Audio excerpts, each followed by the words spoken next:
সুন্নাতে রাসূল সাল্লাল্লাহু আলাইহি সাল্লাম এন্ড মডার্ন সায়েন্স যে বইটা আছে ওটা পড়বেন, বাংলা আছে আমার কাছে।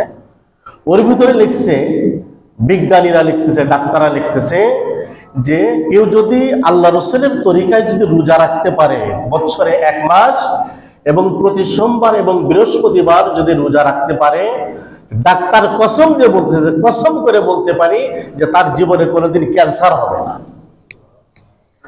আর ক্যান্সার বিশেষজ্ঞরা বলতেছে কি, কারণ যদি ক্যান্সার হয়ে থাকে আর সে যদি রেগুলার রোজা রাখতে পারে, তাহলে রোজা রাখার কারণে ক্যান্সারের যত কোষ আছে সমস্ত কোষগুলি মরে যাবে। আল্লাহ তাআলা রোজার ভিতরে এত কিছু রেখেছেন, এত কিছু রেখেছেন। রোজার সব থেকে বড় ফজিলত যেটা, সেটা হচ্ছে তাকওয়া, পরহেজগারি অর্জন, আল্লাহ ভীতি অর্জন, আল্লাহ ভীতি, এইটাই হচ্ছে মূল।